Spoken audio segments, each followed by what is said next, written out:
It's a pleasure to be here with our friend Tim Scott, one of the nicest, most decent people you'll ever meet. Senator, how are you, sir?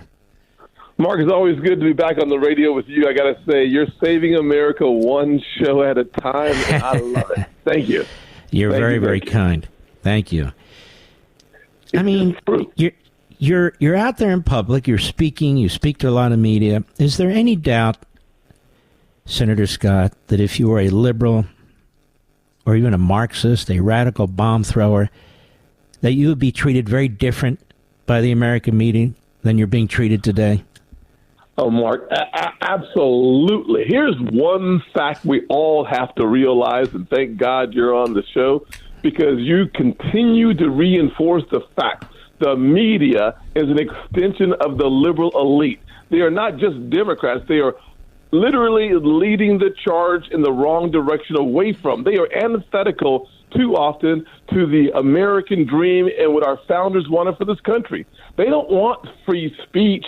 They want to squash free speech. But what they really want, Mark, is for people who look like me, African Americans or Hispanics, women, millennials. They want all of us to sit down, shut up, and vote blue. They don't want us to have a thought that comes from ourselves. They want groupthink to be the only option on the table. They refuse to treat individuals in our demographics. They want to just say all black people think this way, all Hispanics think this way, all women think this way. What they are afraid of is that the American dream can be pursued one American at a time.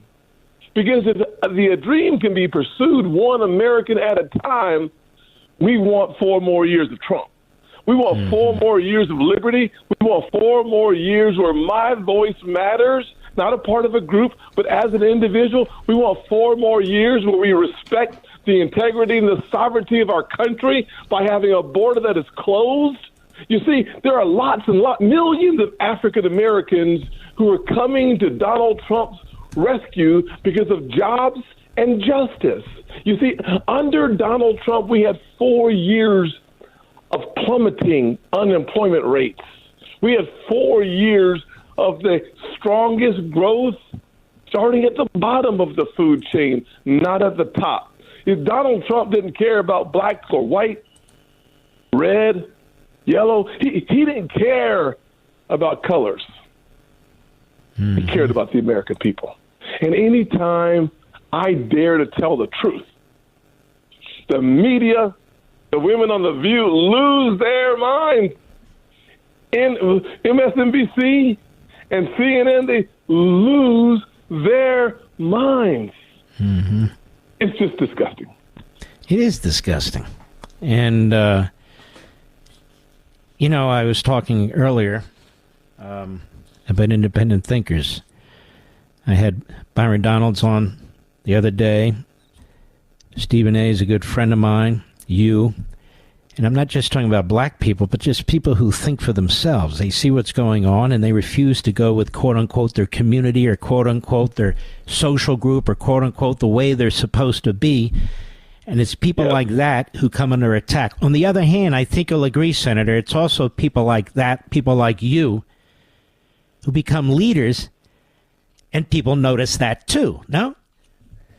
Mark, you're 100% right. One of the things I love about our country, listen, I am an African-American born in the deep South in South Carolina. I was born in Charleston, where the Civil War started, Mark. I understand division. I understand hatred. But I also understand healing.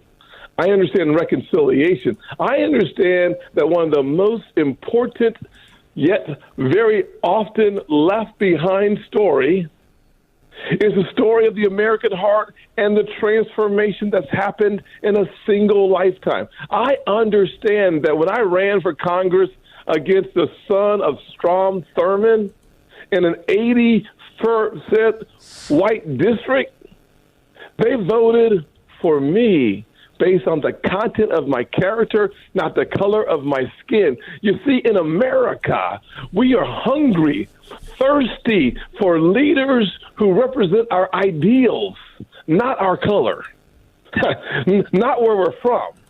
but what we believe, Mark. And that is the beauty of America. It's why I fight every single day to make sure that more Americans have a chance to be seen as an individual, heard as an individual. And if we were to stand together, and this is what Donald Trump is doing. He's bringing together this new coalition of working class Americans. He doesn't care whether you're a union worker or a non-union worker. He doesn't care whether you're black or whether you're white, whether you're a male or whether you're a female. Only two genders in the world, by the way. He does not care. He cares that you are a red-blooded American. And if you will work for it, he wants the playing field to be level. He wants the sky to be your limit. He wants hope eternal. But he's willing to say what no one says very often. The patriot Donald Trump says, I would rather it be me in that courtroom instead of you. And Americans rally to freedom and to fairness. And that's what you're seeing. And that's why I believe that absolutely, positively, unequivocally, Americans reward individuality.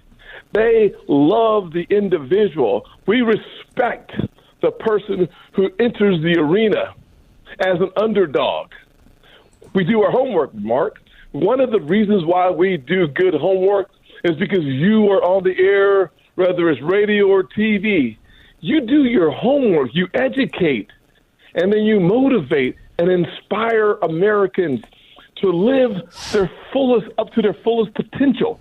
That requires us to know our history. It requires us to know the difference between the left and the right, not just what the media sells, but the truth. It's Republicans who in the 1960s stood up for civil rights. It's Republicans in the 1860s that ended slavery. It's Republicans that brought the most money to historically black colleges and universities in the history of the country. It's Republicans that brought the black unemployment rate to the lowest point in history. That Republican, by the way, was Donald Trump. But when we don't worry about the color and just work really hard for results, it benefits all of us. And then we stand together. One nation, under God, indivisible. But right now, with Joe Biden, it is not liberty and justice for all. No! It is targeting your political opponents. But we will have better. November 5th, the day of reckoning. America will stand as one, unified behind Donald Trump. We will have 4 more years of Donald Trump. We're going to fire Merrick Garland. We're going to clean out the DOJ and restore the confidence of the American people. Thank you, Senator. Very, very inspiring. Be safe and God bless you, my friend.